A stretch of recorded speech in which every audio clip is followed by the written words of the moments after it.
Some men don't just break their vows. They push you into the grave and call it destiny. Eleanor Briggs learned that truth the hardest way a woman can. She lay crumpled in the dust-fire basin, a stretch of desert so cruel it could burn the breath right out of a grown man's lungs. The sun wasn't just hot, it felt vindictive, like it had chosen her personally, and her husband, Caleb Briggs, had chosen even worse. She lay on the sand, her leg ballooning from a rattlesnake strike that hit faster than a blink. The venom burned its way toward her heart like liquid fire. She thought the man she married would fight for her. She thought he'd shout for help, pray, cry, anything. Instead, she felt his hand slip into her apron, a pause, a cold shift in the air. His fingers curled around her mother's old golden brooch, the one she'd been gifted at 16. He tucked it into his pocket like it belonged to him. Then he grabbed their last canteen, the small pouch of coins, and without a single word, he turned his back. No hesitation, no guilt, just slow, steady bootsteps crunching over pale sand until each step faded into heat-shimmering silence. Out in Dustfire, folks say the desert doesn't just kill you, it keeps a piece of you for itself.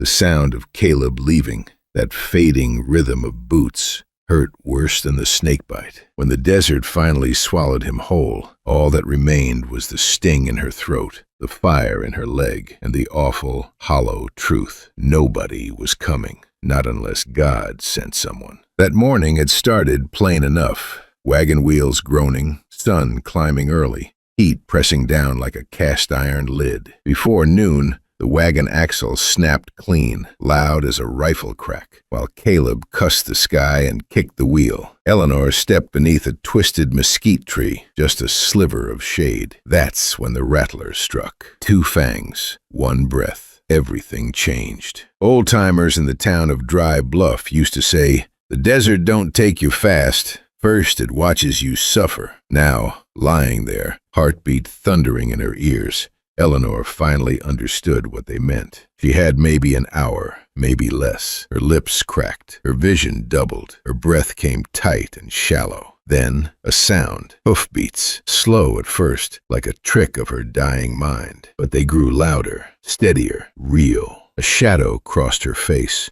giving her the first shade she'd felt in an hour. She forced her eyes open. A man sat atop a bay horse, broad shoulders beneath a sun-bleached shirt, a hat pulled low against the glare. His eyes scanned the desert like he'd been born knowing every inch of it. His name, she'd learn much later, was Reed Callahan.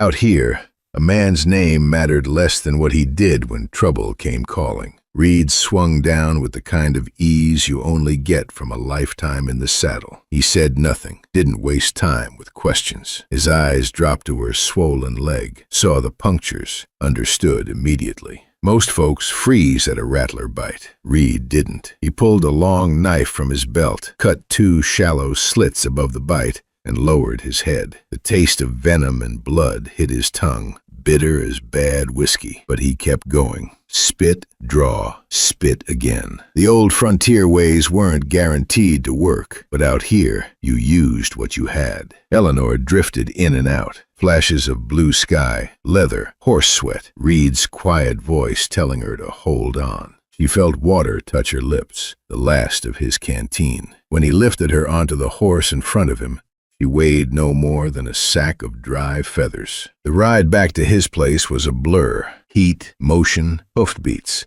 and the feel of Reed's arms steadying her when her head tipped. Reed's cabin was simple, weather-beaten logs, a porch that creaked like it remembered stories, and the smell of coffee always hanging around. For the next 2 days, she drifted in and out, fever chasing her like wolves in the night. Reed kept her leg wrapped, changed the bandages, made sure she drank enough to stay alive. But trouble in the desert never travels alone. By the 3rd morning, the land felt wrong, too still, too quiet. Reed was chopping wood when he spotted a figure walking down the trail, tall, lean, hat tipped low, a certain swagger that didn't belong to a friend, Caleb Briggs. Reed didn't need an introduction. The way Caleb's hand hovered near his belt said enough. Caleb stopped 10 paces from the porch. "I'm here for my wife," he said, voice low, hiding venom under every word. Reed stepped down from the porch, calm, solid, decided. "She's not yours to take." No yelling, no threats, just a tone that told Caleb the matter was settled. Caleb lunged. It wasn't pretty. Fights out here seldom are. Boots scraping, fists cracking, dust kicking up around them like smoke. Caleb swung wild. Reed fought like a man who'd seen his share of trouble. A hard shove sent Caleb sprawling. He staggered to his feet, breath ragged, eyes cold. "This ain't over," Caleb spat, backing away. "Next time, I won't be alone." Reed didn't move until Caleb was a shrinking shape against the rising heat. Eleanor stood in the doorway, pale, trembling, but alive. Trouble wasn't over, not by a long shot. Before the story continues, folks watching this, tell me, where are you watching from? And if you're enjoying the ride so far, tap that like, comment, and subscribe. It helps more than you know. For a few days, things seemed calm. Eleanor managed short walks outside. Her legs still hurt, but it held steady. Reed kept busy fixing the fence line, checking the water troughs, keeping an eye on the horizon. Then it came, a sound that didn't belong. Hoofbeats, more than one horse. Fast, a dust cloud rolled across the trail. Not a lone rider, a buggy, pushing hard toward the cabin. Reed wiped his hands on a rag and stepped out as the buggy stopped. Sheriff Clayton climbed down. Heavy-set, sunburned, with that narrowed look lawmen got after too many years squinting at liars. And stepping down behind him, Caleb, clean shirt, smug grin, not a scratch from the fight. Eleanor froze. Caleb spoke first. "Sheriff, that's my wife." His voice had the polished shine of a rehearsed lie. The sheriff looked between Reed and Eleanor, confusion flickering. "Reed, I was told she was missing. Now here she stands on your porch." Eleanor's voice trembled at first, then steadied. She told the truth about the rattlesnake, about being left to die, about Reed finding her. Caleb laughed, short, sharp, cruel. "She's delusional, Sheriff. Poison scrambled her head. This man's been feeding her stories." Reed didn't move, didn't reach for the gun at his hip, just stood, firm as a fence post. "She's not leaving with you." Silence thickened. Even the wind held its breath. Out here, the law could tilt either direction. The sheriff stared at Caleb, then at Eleanor, then at Reed. Finally, he spoke, voice slow, heavy as iron. "Briggs, you're not taking her. Not today. Not any day." Caleb's smugness drained away. "And you and I," the sheriff added, "are going to talk about false reports and maybe attempted murder." He motioned to the buggy. Caleb muttered something under his breath, but obeyed. When the buggy rolled away, the dust behind it looked like the desert spitting him out. Eleanor finally exhaled. Her knees buckled, but Reed was already beside her, steadying her without a word. Weeks passed. The desert felt less cruel. They fixed the old garden behind the cabin, mended fences, shared quiet meals.